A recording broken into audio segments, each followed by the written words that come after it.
Hey there, and welcome. So, when you think about the Industrial Revolution, what's the first thing that pops into your head? Is it, giant smokestacks, roaring steam engines, this idea of a massive, sudden change that just transformed the world overnight? Well, in this explainer, which is part 1 of our deep dive into Chapter 4, The Age of Industrialization, we're going to take a closer look at that very image and maybe challenge it a little bit. So, here's our game plan for digging into the real story. First up, we're going to examine that powerful myth of industrialization, that glorious vision that we're all so familiar with. Then, we're going to travel back in time, way before the factory, to uncover a surprisingly complex world of production. After that, we'll watch the first mills begin to rise, but then we're going to ask a really critical question. How fast did things actually change? And to wrap it all up, we'll get to the heart of the story by comparing two very different kinds of workers, separating the myth from the reality. Okay, let's just dive right in. To really get a grip on the reality of industrialization, we have to start by looking at the powerful story that's been built up around it. That popular image that has really shaped how we see this whole era. And this image from a music book cover back in 1900 just captures that vision perfectly. It's called Dawn of the Century. Right there in the center, you've got this figure, an angel of progress, perched on a wheel with wings, literally flying us into the future. And what does this future hold? Well, look around her. It's all about technology, railways, cameras, printing presses, and of course, those huge factories in the background. The message couldn't be clearer.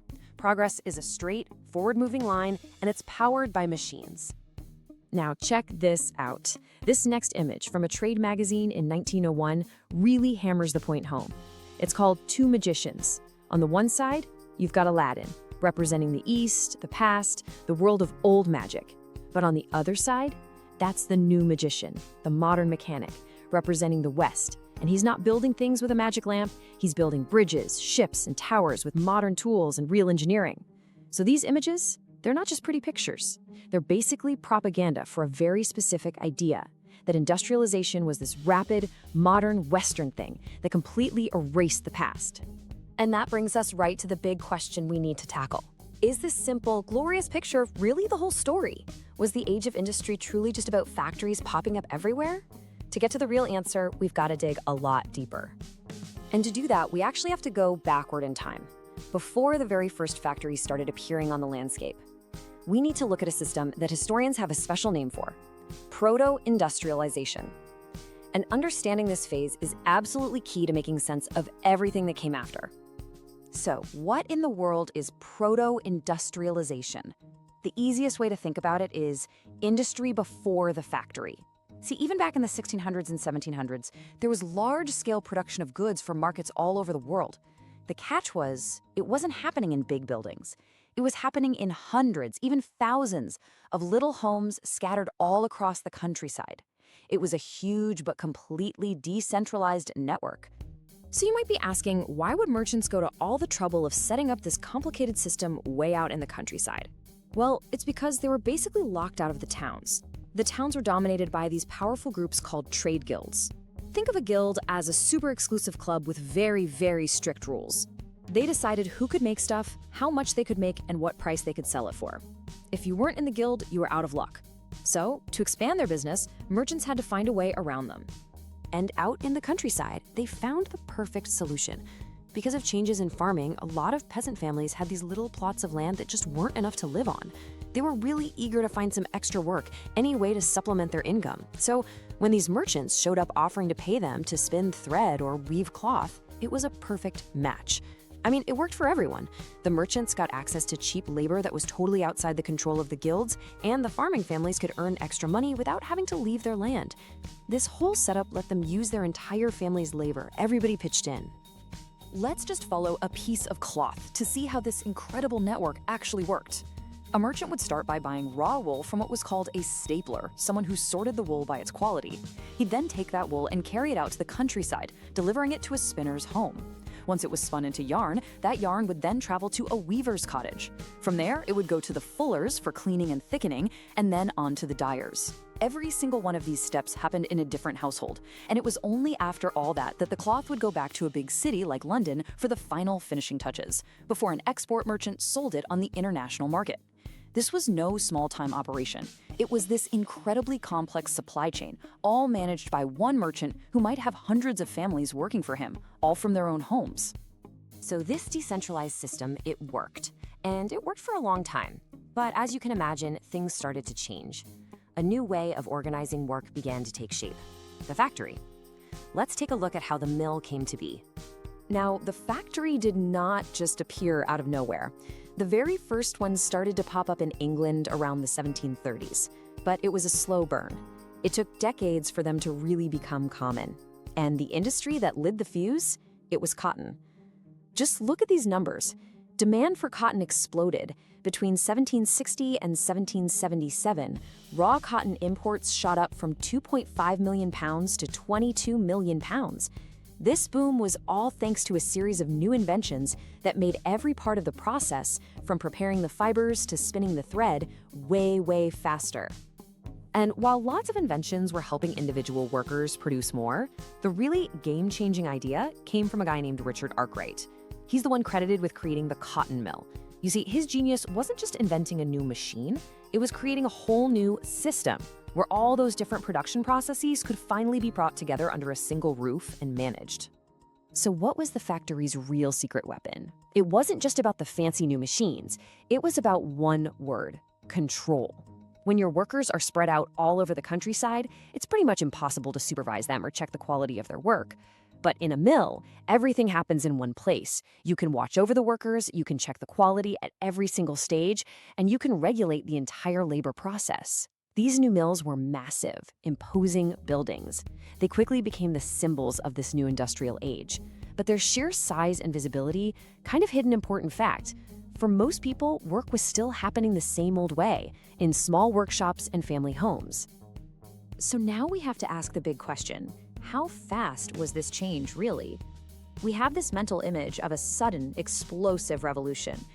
But you know what? The actual historical evidence tells a much more complicated and frankly more surprising story. Historians now tend to see this early industrial growth happening in two main phases. In the first phase, right up to about the 1840s, cotton was king. It was the leading industry, no question. But after that, a brand new engine of growth appeared: the railways. The expansion of railroads, first in England and then all across the colonies, created this huge, unprecedented demand for iron and steel, and that kicked off the second big phase. And the economic shift was just massive. Take a look at these numbers from 1873. The value of iron and steel being exported from Britain was worth 77 million pounds.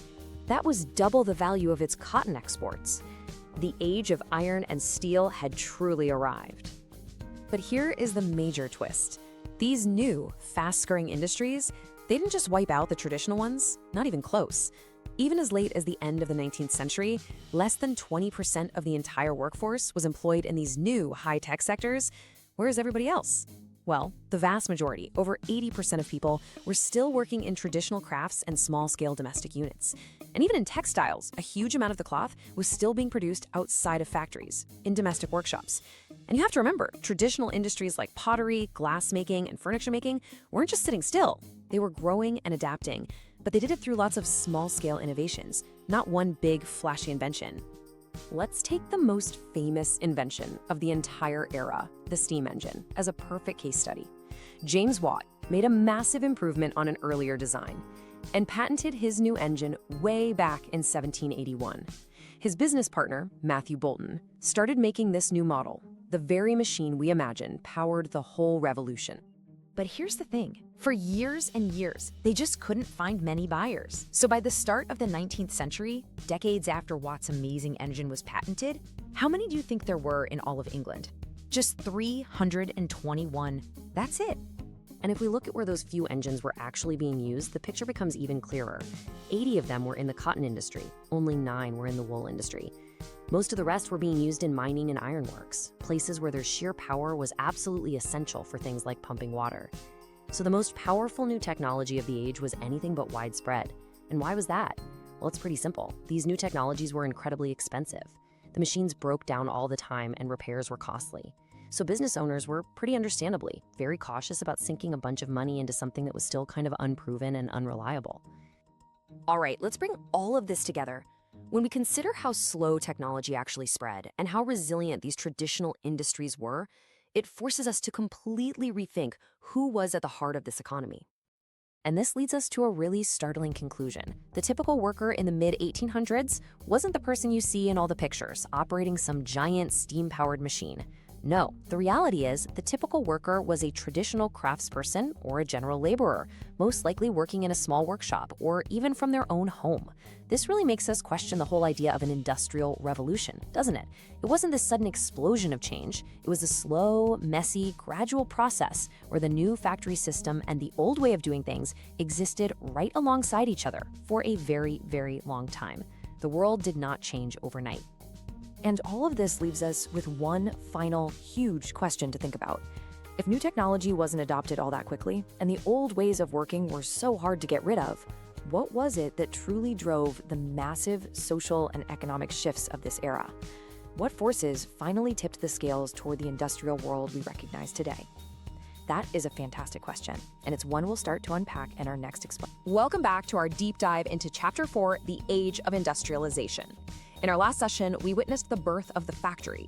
Today, in part 2, we're going to pull back the curtain and look at the actual people who made it all run. We'll uncover the surprisingly persistent world of skilled artisans in an age of machines, and we'll face the harsh realities of what it was really like to be a worker.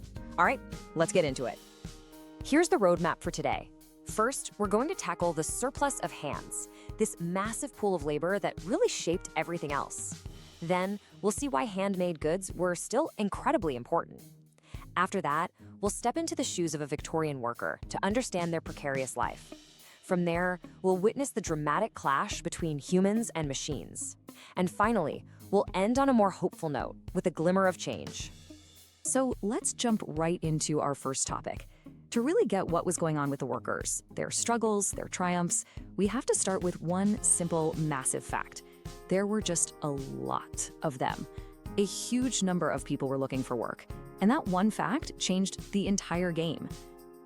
And this right here, this is the single most important thing to grasp about the Victorian workforce. There was a gigantic surplus of labor.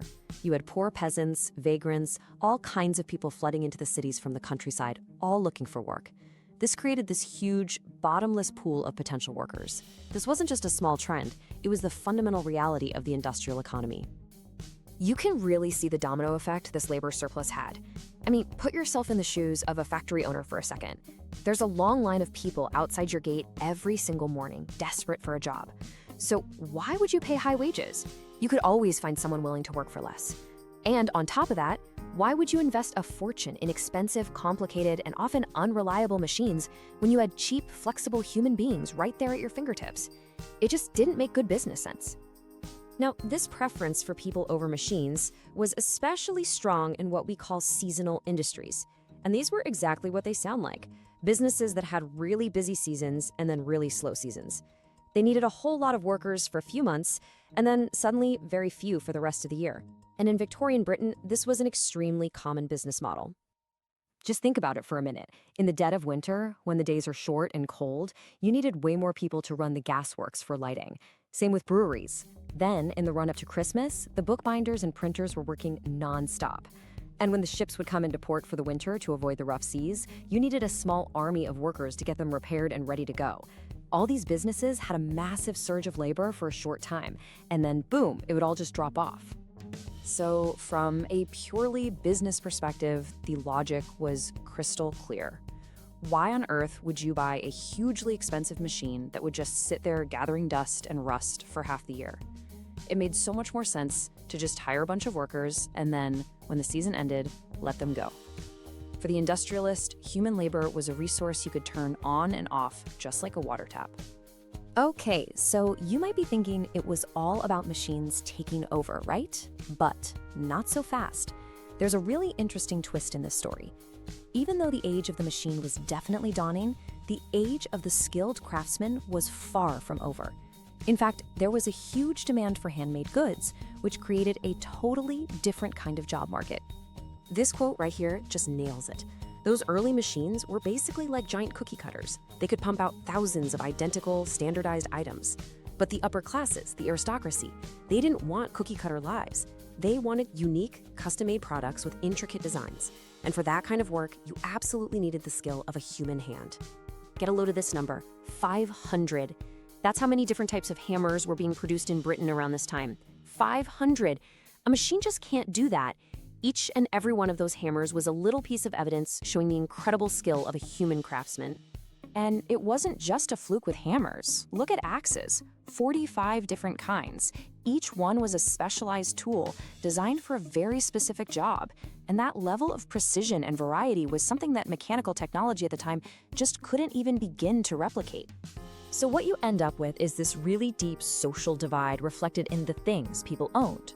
For the rich, for the aristocracy, having a handmade item was a badge of honor. It was a clear symbol of your class, your refinement, your taste. Machine-made goods? Well, that stuff was seen as inferior for the masses.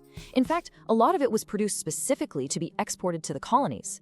The things you owned made a very clear statement about who you were and your place in the world. All right, so we've looked at the big economic picture. Now let's zoom in on the human story. What was it actually like to be an average worker back then? Well, life was a constant daily struggle. That same surplus of labor that made factory owners rich made life incredibly precarious for pretty much everyone else.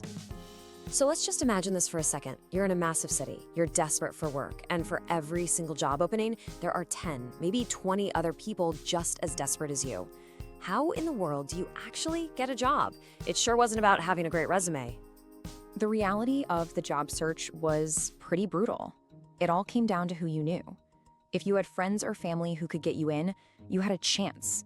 If you didn't, you were on your own. Many people had to wait for weeks, just hoping.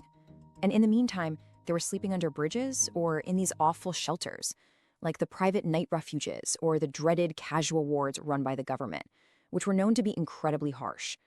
It was a life of constant gnawing uncertainty and fear. This chart just lays out the brutal reality of that boom and bust economy. Look, even in the best of times, you still had about 10% of the population living in extreme poverty. But when an economic slump hit, like in the 1830s, it was an absolute catastrophe. In some areas, unemployment could skyrocket to as high as 75%. For the working class, it was a total disaster. Now, this is a really crucial point to understand about a worker's income. The daily wage rate, how much you were paid for a day's work, didn't really matter that much. What mattered, the only thing that really mattered, was the number of days you could actually get work. You could be offered a decent wage, but if you only worked 1 or 2 days a week, or for a few months out of the year, you were still going to be poor. For most people, a steady job was the ultimate dream. And to make things even worse, you have this cruel economic paradox during the Napoleonic Wars. On paper, it looked like workers were actually getting paid more. Their nominal wages were going up. But at the exact same time, the price of everything, food, rent, clothes, was going up even faster. So even though they had more money in their hands, the real value of what they earned, what their money could actually buy, was falling. They were earning more, but they were actually becoming poorer. So when your entire life is balanced on a knife's edge with this constant fear of unemployment and poverty, it's really no surprise that workers saw new technology as the enemy. A new machine wasn't some exciting sign of progress, it was a direct threat to your family's ability to eat. And the classic example of this conflict, the real poster child, was the spinning jenny. This machine, invented way back in 1764 by James Hargreaves, was a total game changer. It completely turned the textile industry on its head. Let's just walk through why the spinning jenny was so revolutionary and so terrifying to workers. It was simple, really. A single person, usually a woman, could turn one wheel. That one wheel would then operate multiple spindles all at the same time. This meant that several threads could be spun at once, where before, a spinner could only do one at a time. The result? The demand for skilled hand spinners just fell off a cliff. And the workers, they fought back. And I don't mean they wrote angry letters. They physically attacked the new machines. In the wool industry, women whose entire families depended on the income they made from hand spinning, they took hammers and axes to these new spinning jennies. They saw these machines as monsters that were there to steal their livelihood, and they were determined to destroy them. This was a real conflict, and it went on for a very long time. Okay, so I know this has been a pretty grim story so far. A lot of struggle, a lot of hardship. But starting in the 1840s, something really did begin to change. A huge new wave of construction projects started to sweep across the country, and this created new jobs and, with them, new hope for a generation of workers. This was a massive age of building. The cities were just exploding in size, and they desperately needed infrastructure. We're talking about widening roads, building brand new massive railway stations, digging tunnels, laying down modern drainage and sewer systems. The entire country was essentially one giant construction site. And all of that building, of course, required a massive army of workers. And the impact on jobs was just staggering. In the 1840s alone, just one decade, the number of people who worked in the transport industry doubled. Doubled! That is an absolutely incredible jobs boom, unlike anything the country had ever seen before. And the boom didn't stop there. That number doubled again over the next 30 years. And what this finally started to do was soak up some of that huge surplus of labor that we've been talking about this whole time. For the first time in a long time, there was a real fighting chance for a steady job. The tide was actually starting to turn. And that brings us to a really fascinating question to end on. For decades, the industrialists held all the power because there was always someone else desperate to take your job. But what happens when that's no longer true? What happens when workers stop being a cheap, endless resource and start becoming more valuable? The answer to that question would completely reshape the relationship between workers and bosses and would define the future of the industrial world. Thanks so much. So today we're going to dive into a really pivotal chapter in industrial history. It's the story of how India, which was once, the world's absolute textile powerhouse, saw its incredible industry just unravel. We're going to trace the threads of this decline, looking at everything from colonial policies to the, unstoppable force of machine manufacturing, so we can really get a grip on how a global leader was so completely and systematically dismantled. All right, so for those of you who are following along with the textbook, just a heads up, this explainer lines up perfectly with Chapter 4, Part 3, which is all about the Age of Industrialization. What we're really going to focus on here is how industrialization played out in the colonies. And, there's no better way to understand that than by looking at the fascinating and really complex case of India's textile industry. So, our story here is going to unfold in about 5 key stages. First up, we'll look at the golden age of Indian textiles, when it was at its absolute peak. Then, we'll see how that old order starts to collapse. After that, we'll get into the East India Company's system of control, followed by how Manchester goods started showing up in India. And finally, we'll look at the industry's last decline. All right, let's get started. Okay, first things first. To really get a sense of how dramatic this fall was, we have to understand the incredible heights from which the industry fell. So let's go back in time, right? Before the hum of machines got really loud, and before British colonial power was totally locked in, Indian textiles weren't just good. They reigned supreme across the globe. So, what was the secret? Well, it all came down to unparalleled quality. I mean, while other places were making coarse cotton, the finest, most sought-after varieties, that was an Indian specialty. They had a virtual monopoly on the good stuff. And we're not talking about some small-time operation here. No way. This was a vast, incredibly sophisticated global network. You had merchants, Armenian and Persian merchants, hauling goods overland from Punjab through the Khyber Pass and deep into Central Asia. And by sea, you had ships sailing from Masulipatam all the way to Southeast Asia, and from the buzzing port of Surat to markets across the Middle East. This whole network, it just represented immense wealth and, crucially, economic independence. And the crazy thing is, this whole trade was powered by a really sophisticated system, all managed by Indian merchants and bankers. So how did it work? Well, it all started in the villages. You had supply merchants who would give loans, they called them advances, to the weavers. This was super important because it gave the weavers the cash they needed to buy their raw materials. Once the cloth was all woven and ready, the merchants would come back, collect it, and then haul it to the big port cities, like Surat and Hooghly. And then at the coast, you had brokers whose whole job was to negotiate the best prices with the big international shippers and exporters. It was a completely self-sufficient, thriving economic engine. And the key thing here? It gave the weavers and the local merchants real control over their own business. But, as you can probably guess, this vibrant, independent network was headed straight for a collision with a new global power. By the middle of the 1700s, things started to fracture. See, the European trading companies, they weren't just showing up to buy stuff anymore. Oh no. They were playing a different game. They were aggressively pushing for political influence, getting monopoly rights from local rulers, and basically setting the stage for a total takeover of the trade. And, nothing shows this collapse more clearly than the hard data from the port of Surat. Just look at these numbers. In the late 17th century, the value of trade flowing through that one port was a whopping 16 million rupees. Fast forward just a few decades to the 1740s, and that number had absolutely plummeted to just 3 million. I mean, just try to imagine a booming business losing over 80% of its revenue in a single generation. It's a catastrophic decline. It tells you that the lifeblood of the old trading system was just draining away at a terrifying speed. Now, it's really important to understand this wasn't just some random, unlucky decline. Nope. This was a calculated rerouting of wealth and power.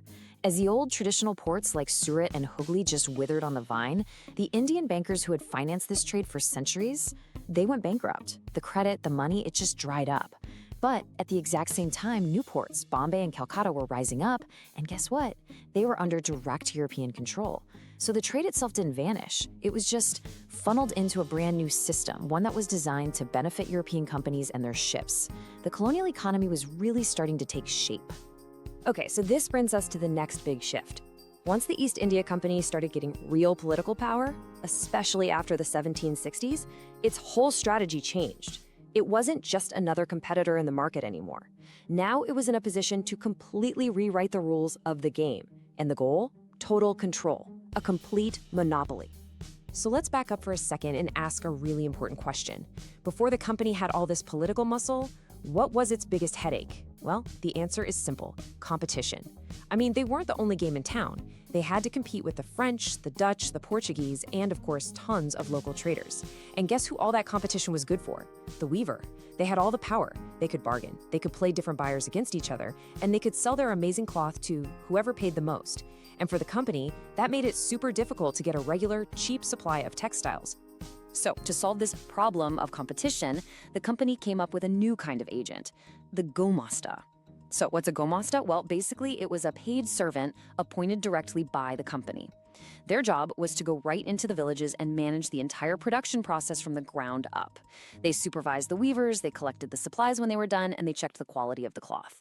The whole point was to get rid of all the middlemen and all the competitors and to create a direct line of control, straight from the company to the weaver. And the main tool the Gomasthas used to do this was the system of advances. It was a brilliant but pretty brutal way to control everything. Here's exactly how it worked. The company, through the Gomasthas, places an order. Then, to get the weavers started, they're given a loan, an advance, to buy the raw materials. But here's the catch. The second they took that loan, they were legally trapped. They were not allowed to sell the finished cloth to anyone else. It had to be handed over to the Gomasthas. And, a lot of weavers were so eager for the income that they'd even lease out their small farms to focus 100% on weaving, getting their entire family, women, children, everyone involved in the work. And this leads to a really crucial social change. Think about it.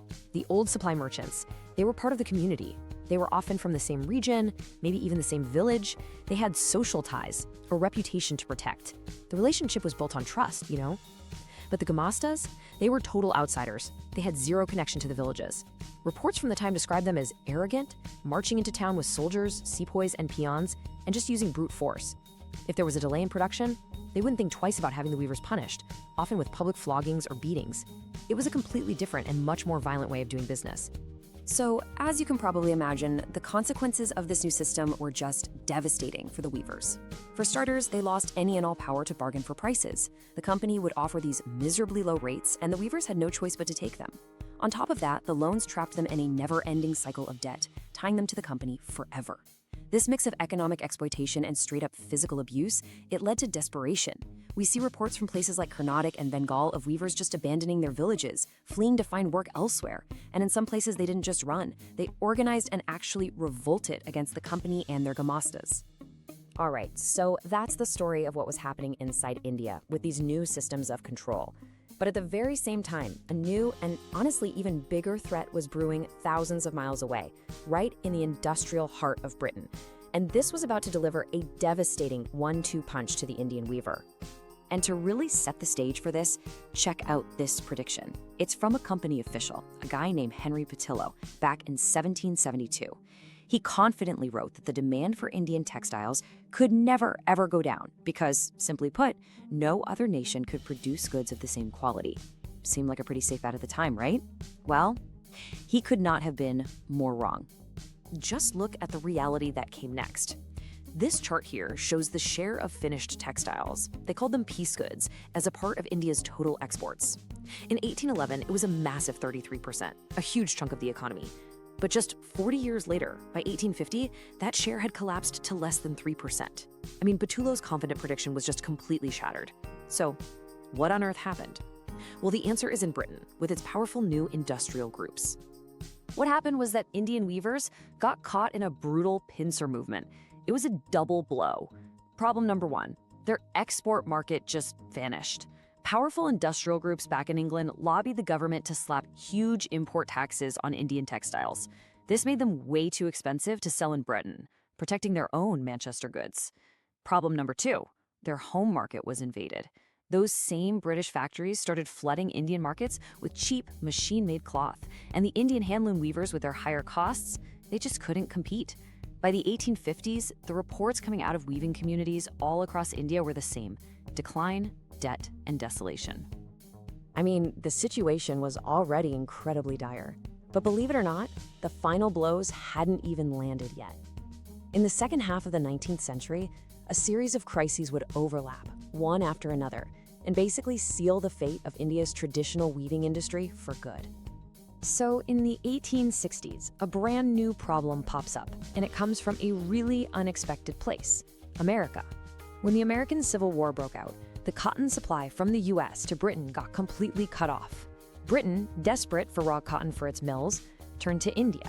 And as raw cotton exports from India to Britain skyrocketed, the price of raw cotton inside India shot up dramatically. So now think about this. Indian weavers weren't just competing with cheap finished cloth from Britain, they were suddenly starved of their most essential raw material. And what was left, they had to buy at insane prices. For so many of them, it just became impossible to make a living. Weaving became completely unprofitable. So this timeline really shows the final 1-2 punch that knocked the industry out. First, in the 1860s, you have that raw cotton famine, which just made the craft impossible for so many weavers. And then, by the end of the 19th century, the final blow landed. Factories started being built inside India.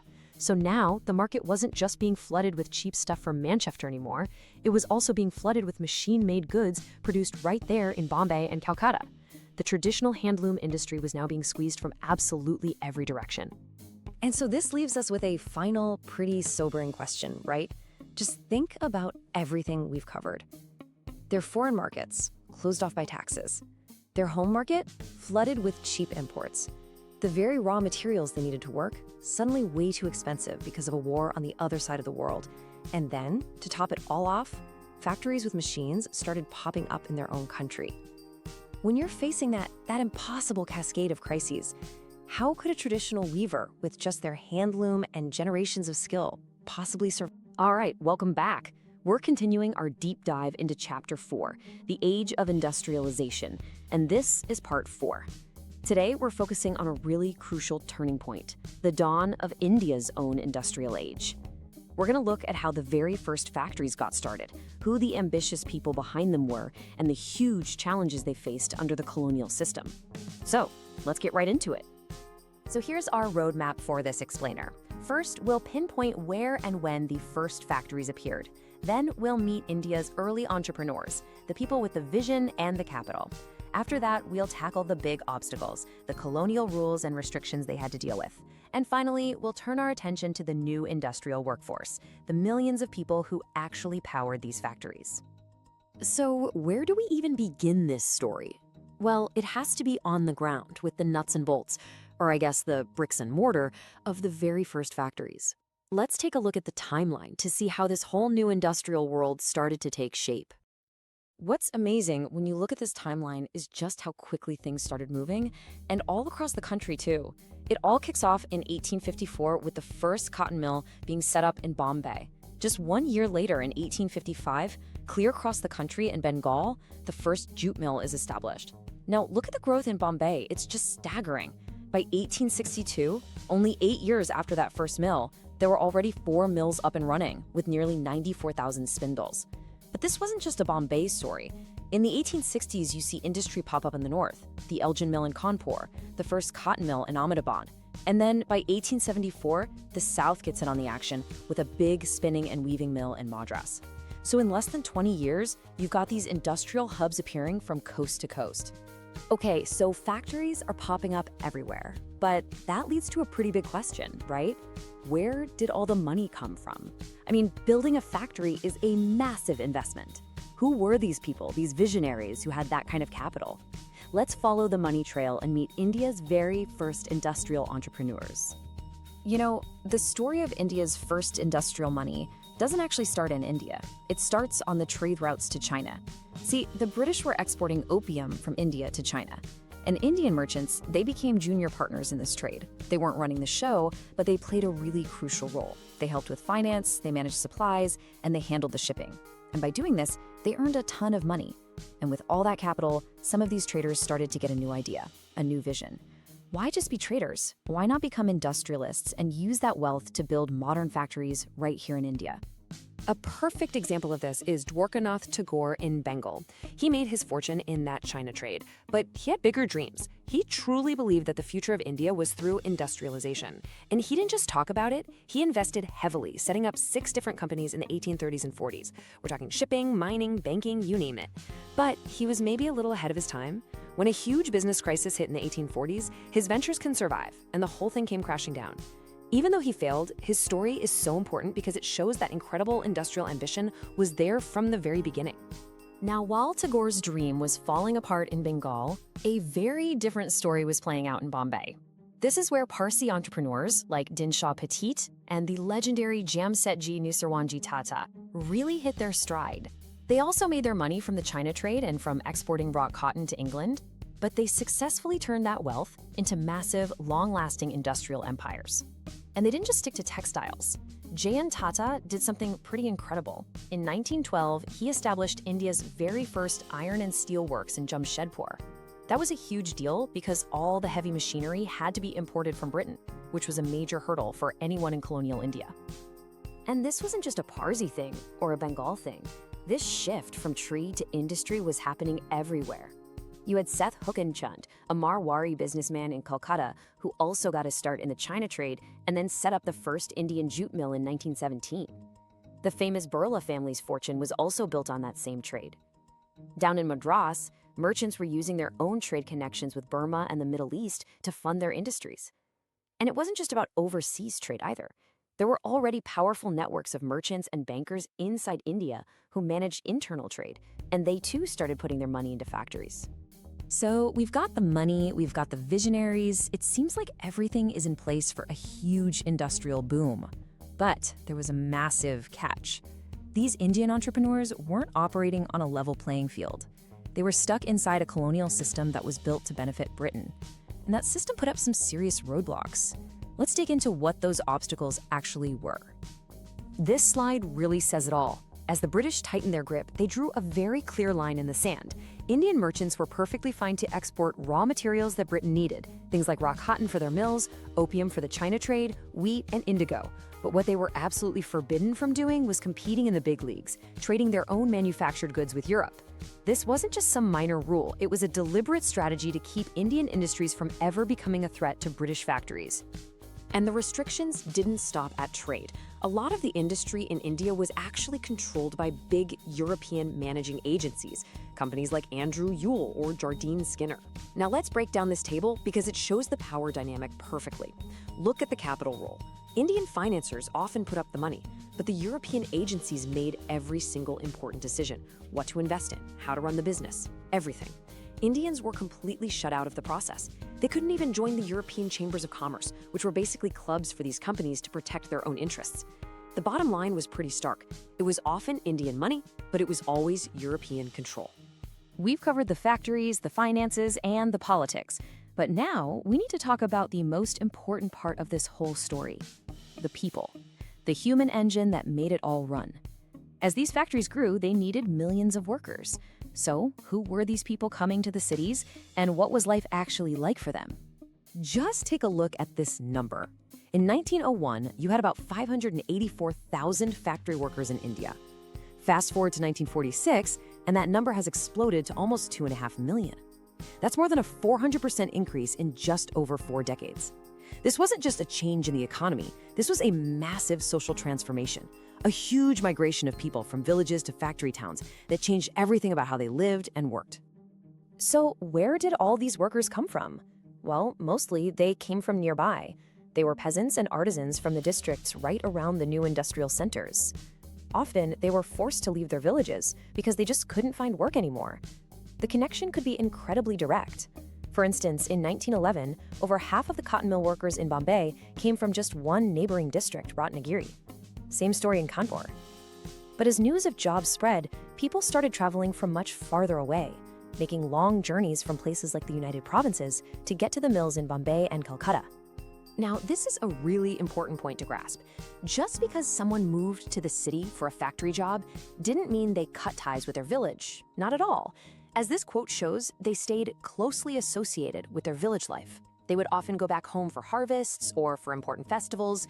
They were living in 2 worlds at once, 1 foot on the factory floor and 1 foot back in their village. This situation creates a pretty big problem, doesn't it? You have tons of people flooding into the cities, all looking for work, but there aren't enough jobs to go around. The number of jobs available was always way less than the number of people who wanted them. So in this huge crowd of hopefuls, how did you actually land a job? The answer to that question usually came down to one person: the jobber. Industrialists would hire an old, trusted worker and give him the job of going back to his village to find new recruits. This guy became the gatekeeper. And because he was officially hired by the factory owner, he instantly became a person with real authority and a whole lot of power.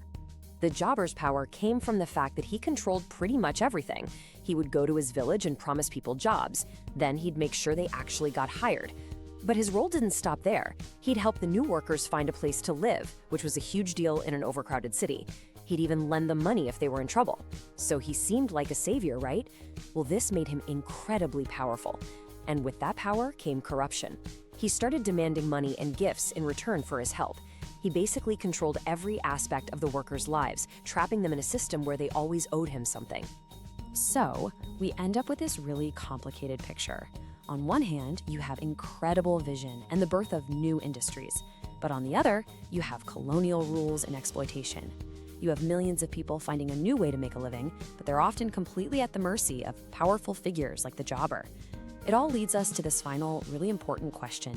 In this new industrial age where all this vision and capital met the reality of labor and control, who really had the power? And what was the true cost for the ordinary worker? So how exactly does an economy built on traditional craft start to industrialize, especially when it's under colonial rule? Well, it's definitely not a straightforward story. Today, we are going to unpack the very unique and often contradictory path of industrial growth in early 20th century India. It's a fascinating tale of clever strategies, unexpected opportunities, and the birth of a brand new consumer. All right, we're picking things up in Chapter 4, The Age of Industrialization, and this is Part 5. We'll be digging into the really peculiar features of India's industrial growth, how a world war came along and completely changed the game, and, this part is really interesting, how advertising started to shape the idea of a new nation. So, here's our game plan for today. First, we'll look at the early strategies, basically how Indian and European businesses managed to work without stepping on each other's toes. Then we'll see how the First World War just blew that whole arrangement wide open. After that, we'll zoom in on what labor actually looked like, comparing the big factories to the tiny workshops where most people really worked. We'll also solve the puzzle of how handlooms, survived the machine age. And we'll wrap up by looking at the incredible power of advertising in creating a new Indian market. Okay, let's dive right in. Okay, to really get this, it's so important to understand that early industrialization in India wasn't just one single thing. Instead, it was really defined by 2 completely different approaches, and these were pretty much split between the dominant European agencies and the up-and-coming Indian industrialists. The big players on the scene were these European managing agencies. And their strategy? It was pretty simple. Focus on exports. They set up massive tea and coffee plantations, usually on land they got on the cheap from the colonial government, and they poured money into things like mining and jute. Now here's the crucial part. These goods were not for sale in India. They very carefully stayed away from a direct fight with the powerful textile imports flooding in from Manchester. They just carved out their own separate export-focused world. And you see, this created a really interesting strategic opening for the early Indian industrialists. They were smart. They knew they couldn't go head-to-head with Manchester's finished fabrics. So they found a brilliant little niche: spinning coarse cotton yarn. This wasn't something the British were importing in huge quantities, so it wasn't seen as a threat. And this Indian-spun yarn was then sold to two very different markets. First, to the local handloom weavers right there in India, and for a while, it was also exported all the way to China. But this whole carefully balanced industrial dance was about to be completely thrown off. A massive global conflict, the First World War, was about to create a totally new situation, turning big challenges into some truly unprecedented opportunities for Indian industry. You see, the first decade of the 20th century was already a time of huge change. As the Swadeshi movement picked up steam, nationalists were out there convincing people to boycott foreign cloth. This created a huge new demand for domestic goods. But at the exact same time, a critical market overseas just collapsed. The export of Indian yarn to China dropped off a cliff as new mills in China and Japan flooded that market. So, faced with all this pressure, Indian industrialists made a really critical pivot. They shifted from just spinning yarn to weaving their own cloth. This was a direct play to capture the market right at home. And wow, the impact of this strategic shift was immediate, and it was profound. Even before the war started, just that move from making yarn to making cloth was a massive success. Between 1900 and 1912, the production of finished cotton goods in India actually doubled. This wasn't just a trend, it was a real sign of growing confidence. So much so that industrial groups started organizing to demand government protection for their new industry. And then the war happened. This was the ultimate game changer. All of a sudden, British mills were totally consumed with producing for the army. And that meant Manchester's imports to India, the dominant force for decades, didn't just slow down, they plummeted. I mean, it was a sharp, dramatic drop from which they would honestly never fully recover. All of a sudden, Indian mills had this huge captive home market all to themselves. And as the war dragged on, they were also called upon to directly supply the war effort. We're talking massive orders for things like jute bags, cloth for army uniforms, tents, leather boots, horse saddles, you name it. To keep up with this incredible demand, new factories were set up, and the old ones started running multiple shifts. Lots of new workers were hired, and everyone was made to work longer hours. The result? A massive, unprecedented boom in industrial production. So, and this is the really crucial point, this wasn't just a temporary blip. After the war was over, Manchester could never get back to its old dominant position. The British economy itself was weaker. It couldn't really modernize and compete with rising powers like the US, Germany, and Japan. Their cotton production just collapsed, and exports fell off dramatically.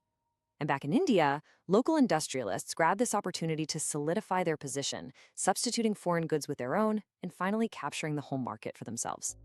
Now, while this story of factory growth is really dramatic, it's so important that we look beyond these big industries to get the real picture of the Indian economy and, where the vast majority of people were actually working. Even with that wartime boom, large industries were just a tiny sliver of the total economy. Get this. In 1911, only 5% of the entire industrial labor force worked in big registered factories. And even after 2 decades of growth, by 1931, that number had only inched up to about 10%. So you have to ask, where is the other 90%? They were somewhere else entirely. And on top of that, these large-scale industries weren't spread out evenly across the country at all. They were super concentrated in just a few spots. By 1911, something like 67% of all large industries were located in just 2 regions, Bengal and Bombay. For the rest of the country, a totally different kind of production was still the norm. So, where was everybody else working? Well, the vast majority of the workforce was in small-scale production. We're talking small workshops and little household units. These were often tucked away in the alleys and bylanes of cities and towns, pretty much invisible to any official statistics. But they were the true backbone of the Indian industrial economy. And this reality of small-scale production, it leads us to one of the most fascinating stories of this whole era. In an age of new machines and giant factories, how on earth did a traditional craft like hand weaving not only survive the competition from mills, but actually expand and thrive? Let's dig into the answer behind this incredible statistic. Now, it's true that cheap machine-made thread from the mills pretty much wiped out the traditional hand-spinning industry. But the weavers managed to survive. In fact, handloom cloth production almost trebled between 1900 and 1940, and this happened for two main reasons. They adapted their technology, and they were really clever about specializing in certain markets. The first key was technology. Starting around the 1910s, weavers began adopting looms that had something called a fly shuttle. This was a pretty simple device that used ropes and pulleys to shoot the weft thread across the loom mechanically. This dramatically increased a single worker's speed and their output. And its adoption was huge. By 1941, over a third of all handlooms in India had them, and in the major weaving centers like Madras and Bengal, that number was over 70%. The other key to survival was specialization. You see, weavers who made coarse cloth, the kind bought by the poor, they faced intense competition from the mills. Their demand would swing wildly. If there was a bad harvest or famine, the rural poor had no money to buy cloth. But the weavers who made finer varieties for the well-to-do, they were in a much more stable position. Famines didn't really affect the sale of luxurious Banarasi or Ballacheri saris. And what's more, the mills couldn't easily copy specialized weaves, like saris with these incredibly intricate woven borders, or the famous lungis of Madras. Those products stayed the exclusive domain of skilled handloom weavers. Okay, finally, let's look at how all of these new products, whether they were from mills or handlooms, actually got to the consumer. Because when you produce new things, you have to persuade people to actually buy them. And this is where advertising comes in, and it starts to shape a whole new consumer culture in India. The real pioneers of this were the Manchester industrialists. When they started selling their cloth in India, they would put labels on the cloth bundles. Now, the label was supposed to do two things. First, just identify who made it and where it came from. And second, act as a mark of quality. When a buyer saw the words "Made in Manchester" in big, bold letters, they were expected to feel confident that they were buying a superior product. But these labels didn't just have text on them. Oh no, they were way more clever than that. They were often beautifully illustrated with images that would be instantly recognizable and respected by Indian buyers. They used images of Indian gods and goddesses like Krishna or Saraswati right there on the labels of their foreign cloth. The goal was pretty clear. 1, to imply that the product had some kind of divine approval, and 2, to make something that was foreign feel familiar and trustworthy to an Indian consumer. By the late 19th century, manufacturers also started printing calendars to get their products out there. Now, unlike newspapers, calendars were used even by people who couldn't read.